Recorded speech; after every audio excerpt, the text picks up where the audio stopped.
Hello, everybody, and welcome to another edition of Ian Saturday Night. Well, I've just been going over my manuscript, and I'm almost done, so that's exciting. It's a play based on a monologue I did, so I'll let you know more about it as I get closer to finishing it, and as time goes along. I'm going to take a drink of water here because the camera makes my voice go hoarse a little bit.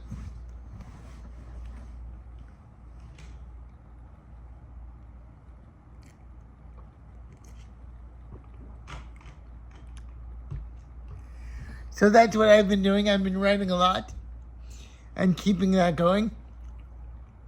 It's based on a monologue I did. I expanded it, so I'm going along with it, and I have a feeling when I do these vlogs, I have a tendency to raise my voice a little, so I'll get used to that. It's been my 65th show now, so you'd think I'd be getting into the rhythm, but I got out of it for the past couple weeks.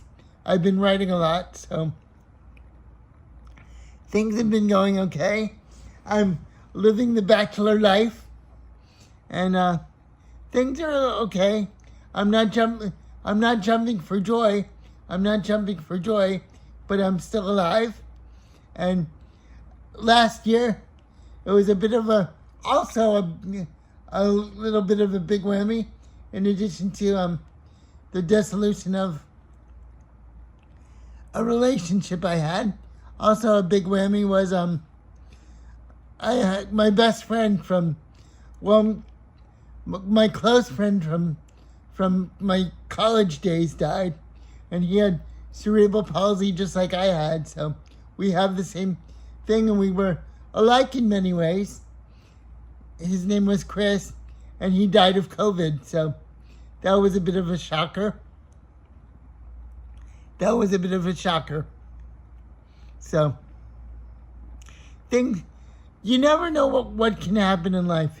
You just have to keep the best attitude that you possibly can. Or even if you're depressed, I'm going to go out on a limb and probably get a lot of crazy comments, but maybe if you're depressed, you should be depressed in the most creative way possible, to break yourself out of your depression and be excited again. That's an interesting thought. I don't know if that makes any sense, but as I'm a surrealist person, so that's my one thought for tonight, is if you're depressed, be depressed in a creative way, and maybe it'll jog yourself out of your depression. You never know what can happen. I have friends that tell me that we're on the brink of world war. I don't get political on my talks, but that's what one of my roommate and friends thinks. So that's very sobering, and I hope that's not so. But I just try to go on my best way and try to do the best I can to make others happy and to give back. And that's all you can do. I realize in this late night, maybe I look a little like I'm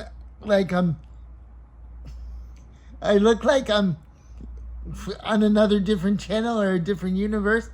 I look a little disheveled, but I wanted, when I do these talks, I want to capture myself in the moment. I think that's very important because so many people care about the lighting and everything has to be just right.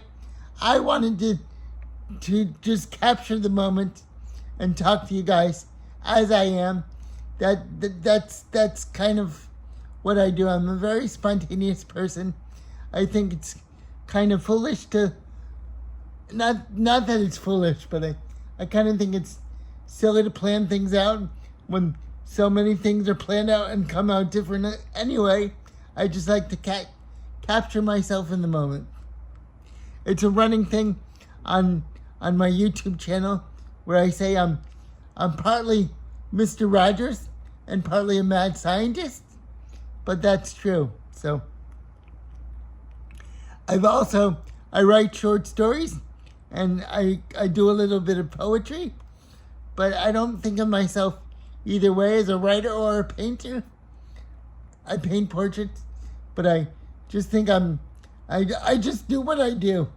I do what I do, and sometimes I stutter, and sometimes I speak very eloquently, but, it's just all how it comes out. And sometimes I feel glamorous, and sometimes I feel homely, and sometimes I feel handsome, and sometimes I feel horrible. It's all part of the thing. So, I don't know. Sometimes I just say something spontaneously, and I don't know if it makes sense. But if it helps you, or the people who are listening to me, then that's all to the better. I'm not a perfect person, but I'm a person, and I have a viewpoint, and I take life as it comes, and I do try to. Sometimes I overanalyze things, but more often than not, I just take things as they come. To me, I feel like I'm a live wire, just transmitting whatever I'm exposed to, and that's pretty much my viewpoint in life. That I'm a wire ready to receive things, and I get exposed to things, and I just react. Usually I react in a positive way, mostly with strange music. I react with strange music, and usually it's very positive, but sometimes I've been exposed to darkness, sometimes with romance. I've been exposed to what I view as dark forces, so that gets uncomfortable and tricky for a person of my nature, because I don't do well. I don't do well with darkness, but I try to figure it out, and I have an acceptance for darkness, and somewhat of a respect for darkness, because I just realize that it's a side of life.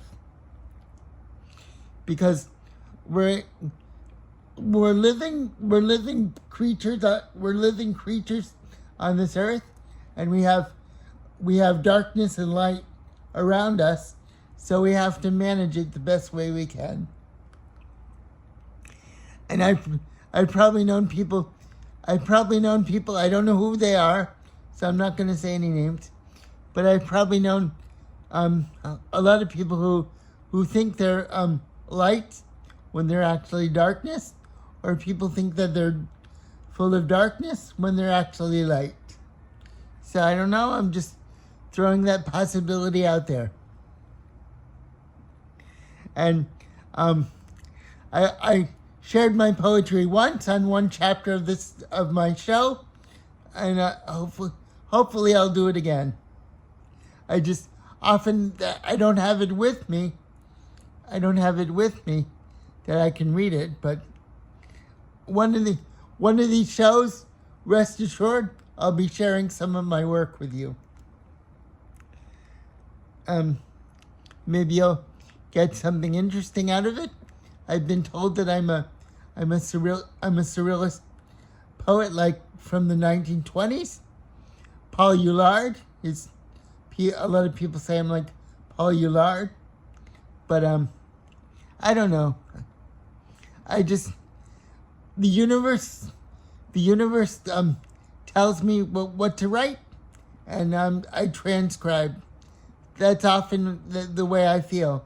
The universe tells me what to write, and I'm just an antenna, and it goes through my brain and out on paper. So I don't know. I try not to analyze the forces of creativity. It moves. Sometimes I'm lucky enough that it moves through me. That's all I can say. And sometimes I wish that I had someone on my journey to be with me, but for whatever reasons, and for reasons that I have illustrated in past chapters on the show, it's not in the cards for me. So I'm a solitary traveler. I'm very much a solitary person. So that's just how it is. And it's hard to deal with sometimes, but it's my lot in life right now, at least right now, and probably for a good long while. I don't know, but who knows? But it looks like this is my solitary existence right now. Not that it's a bad thing, but it's my solitary existence, and I have to navigate it as well as I can. I'm a solitary person, but I'm not exactly a lonely person. So I think there's a difference there. But sometimes it is kind of painful and uncomfortable, the realization that I am a single person, because I'm a very romantic person. I'm used to getting those kinds of signals in my brain, and when I don't have them in another person with me, it feels a little lonely. But I don't think I'm a profoundly lonely person. There's a difference there. I may be lonely sometimes, but I'm not a profoundly lonely person. So I can take comfort in that I'm not a profoundly lonely person. Because I think if you're profoundly lonely, there's a light that goes out of your eyes. So that's true too. I don't know if my listeners will think that I'm always right on or have something profound to say, but I just give of myself and see what happens. A lot of times I think in society we think too much about the purpose of things when much of life should just be about the joy of doing things without worrying about the purpose of things. So that's what I think too. Okay, everyone. Thanks for tuning in to another edition of Ian Saturday Night, and I'll see you next week. Bye, everybody.